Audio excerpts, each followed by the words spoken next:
Hello friends, welcome to the channel electrical and automation. दोस्तों, आज आपके लिए बहुत ही नॉलेजफुल वीडियो ले आया हूँ। दोस्तों, ये एक टरबाइन है। टरबाइन का एक अल्टरनेटर है। अल्टरनेटर के पीछे दोस्तों एक ये छोटा सा डिवाइस लगा होता है दोस्तों।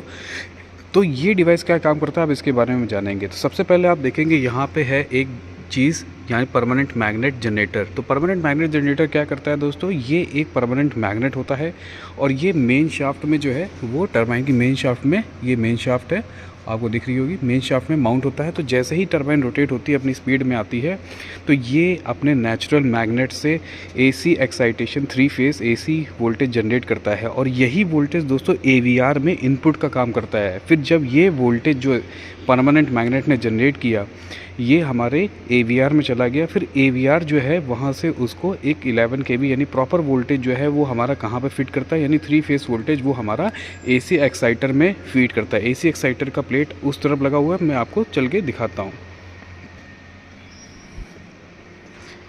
तो ये देखिए दोस्तों, एसी एक्साइटर हो गया। अब हाँ, एक ख़ास बात ये है कि एवीआर में जो 3 फेज़ इनपुट आया हमारे परमानेंट मैग्नेट से, एवीआर जो है उसे डीसी में कन्वर्ट कर देता है। इसीलिए आपको इसकी नेम प्लेट में यहाँ पे सारी चीज़ें डीसी में दिखाई पड़ेंगी कि ये डीसी वोल्टेज होगा, डीसी का करंट होगा, क्योंकि एक्साइटेशन वोल्टेज यहाँ पे डीसी आया। अब दोस्तों, ये क्या है, एक मिनी अल्टरनेटर है।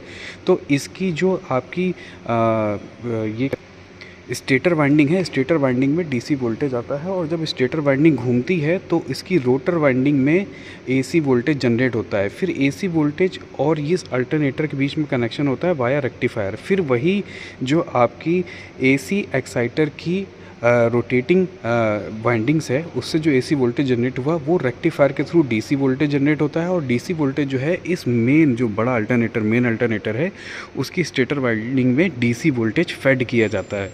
आपको याद रखना पड़ेगा कि जो आपकी मेन अल्टरनेटर होता है वो डीसी एक्साइटेशन से चलता है। तो यानी क्या सिस्टम हुआ, परमानेंट मैग्नेट ने 3 फेज़ जनरेट किया, वो एवीआर में गया, एवीआर ने डीसी में कन्वर्ट किया, डीसी जो है वो हमारा एसी एक्साइटर की आपकी स्टैटिक वाइंडिंग में आया, स्टेटर में आया, स्टेटर से 3 फेज़ मैग्नेटिक फील्ड जनरेट हुई, वो रोटर में आई, रोटर से वो 3 फेज़ जो है वापस रेक्टिफायर के थ्रू हमारे अल्टरनेटर की स्टेटर वाइंडिंग में आया। और जब स्टेटर वाइंडिंग में वोल्टेज जनरेट होता है, और आपको पता है कि किसी रोटेटिंग इक्विपमेंट में अगर किसी कॉइल किसी मैग्नेटिज्म को काटती है तो उसके अंदर 3 फेज़ का वोल्टेज इंड्यूस होता है और वो 3 फेज़ का वोल्टेज जो है एक्चुअल में लोड होता है, जो हम टरबाइन से एक्सट्रैक्ट करते हैं।